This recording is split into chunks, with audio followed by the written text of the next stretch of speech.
Board पे right किया हुआ है। पेज नंबर 44 पे है इज और आर के बारे में कि हमने कहाँ पे इज को यूज करना है, किस जगह पे आर को यूज करना है। सबसे पहली बात यह है कि always use is and are in the present, यानी कि जो प्रेजेंट में बात हो रही होगी वहां पे सिर्फ उन्हीं जुमलों में हम इज और आर को इस्तेमाल करेंगे, ठीक है। यानी कि ये बात हो गई ना कि इज और आर को किस सेंटेंस में इस्तेमाल करना है। अब ये हमें पता करना है कि इज को किस वाले सेंटेंस में राइट करना है और आर को किस वाले सेंटेंस में राइट करना है। तो चलिए देखते हैं यूज ऑफ इज को कहां पे यूज करेंगे। इसको यूज करेंगे हम सिंगुलर वर्ड्स के साथ, ठीक है। सिंगुलर वर्ड्स यहाँ पे जहां पे किसी भी single thing, single name, single person, single animal और सारी चीजें होंगी ना, मतलब के सिंगुलर के साथ, ठीक है। वहां पे हम लोग किस योग को यूज करेंगे, इज को, ठीक है। एग्जांपल देख लेते हैं, द डॉग इज बार्किंग। अब डॉग जो है वो सिंगल है, यानी कि एक डॉग की बात की गई है। द डॉग इज, तो फिर उसके साथ क्या लगा है, इज बार्किंग, ठीक है। यहाँ पे फिर से देखें, द डॉग, एक डॉग की बात की गई है। The dog is barking, singular का मतलब होता है एक, कोई भी एक चीज के बारे में, ठीक है। डॉग एक है तो इसलिए उसके साथ क्या लगा है, is. The dog is barking, ठीक है। समझ आ गई इतनी की। उसके बाद अब देख लेते हैं यूज ऑफ आर। आर को कहां पे यूज करना है, प्लूरल वर्ड्स के साथ, ठीक है। अब प्लूरल वर्ड्स कौन से होते हैं, एग्जांपल्स में देखें, द डॉग्स आर बार्किंग। जहां पे दो या दो से ज्यादा चीजों की बात की गई हो वहां पे हम आर का वर्ड यूज करते हैं, ठीक है। दोबारा से देखते हैं, इज का वर्ड कहां पे यूज करेंगे, जहां पे सिर्फ एक चीज की बात की गई हो, किसी एक चीज की, किसी एक एनिमल की, किसी एक पर्सन की, किसी एक थिंग की, ठीक है। और आर का कहां पे यूज करते हैं, एक से ज्यादा चीजों की, एक से ज्यादा पर्सन की, एक से ज्यादा एनिमल की, इसी तरह से उनके साथ क्या क्या यूज करते हैं हम, आर, ठीक है। The dogs are barking. अब देखिए दोनों सेंटेंस में डिफरेंस क्या है, सिर्फ और सिर्फ यहाँ पे एस नहीं लगा, यहाँ पे एस लगा हुआ है। यहाँ पे एक डॉग है, यहाँ पे एक से ज्यादा डॉग है, ठीक है। तो डॉग्स के साथ क्या लग गया, आर। सिर्फ और सिर्फ इस एस की वजह से हमने इसके साथ आर लगा दिया।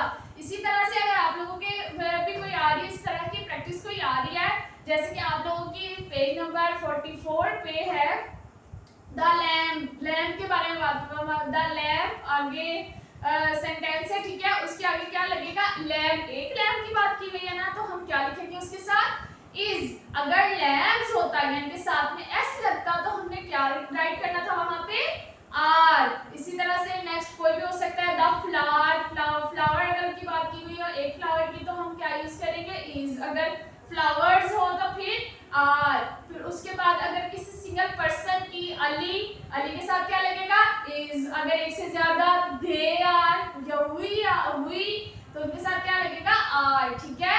यानी कि एक से ज्यादा चीजों के बारे में बात की जाए तो उनके साथ आर लगेगा। अगर एक पर्सन की या एक चीज की बात की जाए तो उसके साथ इज लगेगा, ठीक है।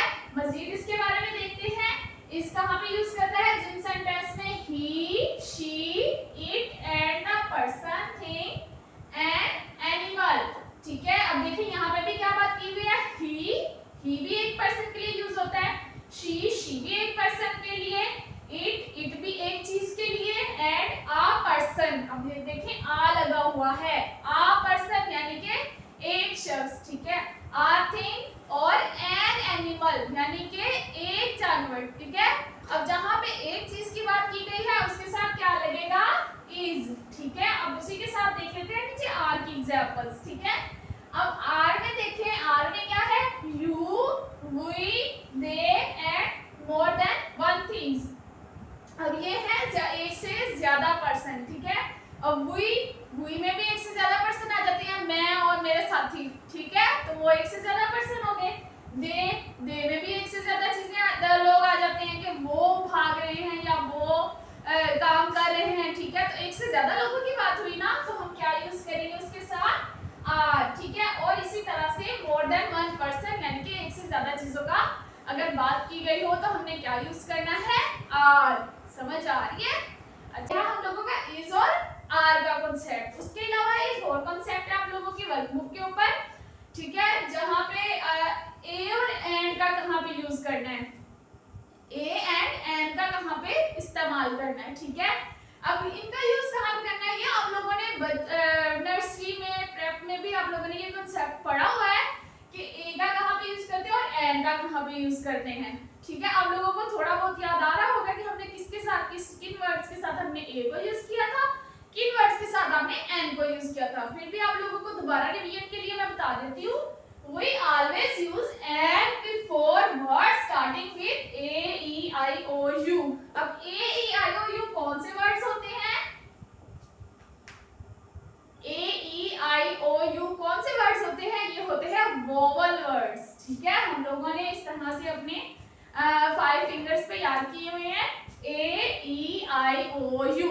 इन वर्ड्स के साथ क्या लगेगा, कोई भी वर्ड है उनके स्टार्टिंग में अगर ये वाले वर्ड्स आ रहे होंगे, इनमें से कोई एक अल्फाबेट आ रहा होगा तो हम उनके साथ क्या लगाएंगे, एन, ठीक है, उनके साथ क्या लगाएंगे, एन, ठीक है। और इसी तरह से we always write A before word starting with other letters, यानी कि बाकी जितने भी लेटर्स हैं, अगर उन लेटर से कोई वर्ड स्टार्ट हो रहा होगा तो हम क्या लगाएंगे उसके स्टार्ट में ए, ठीक है। एग्जांपल देख लेते हैं, एग्जांपल में आ बास्केट, अब बास्केट का ये देखिए बी, वोवल वर्ड्स में तो नहीं है ना, वोवल वर्ड्स तो क्या है, ए ई आई ओ यू।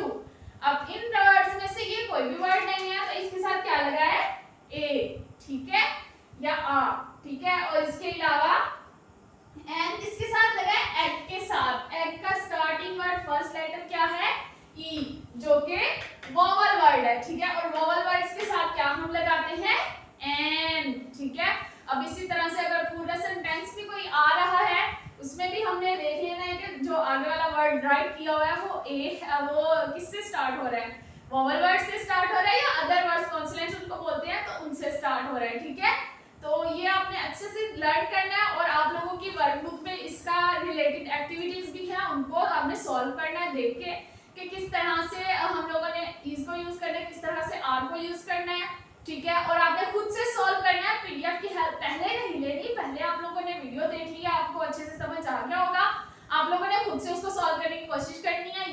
इससे रिलेटेड जितनी भी एक्टिविटीज है या इससे रिलेटेड जितनी भी एक्टिविटीज होंगी पहले उनको खुद से आप लोगों ने सॉल्व करने की कोशिश करनी है। अगर आप लोगों से अच्छे से हो जाए तो बहुत अच्छी बात है, उसके बाद आप लोगों ने पीडीएफ से क्रॉस चेक कर लेना है कि आप लोगों ने सही किया या नहीं किया, तभी आप लोग अपनी देख सकेंगे ना, खुद का टेस्ट एक ले लेंगे कि किस तरह से हम लोगों ने सॉल्व करना है, कौन कौन सी हमारी गलतियां, किन जगह पे हम लोगों ने मिस्टेक्स की हैं, ठीक है।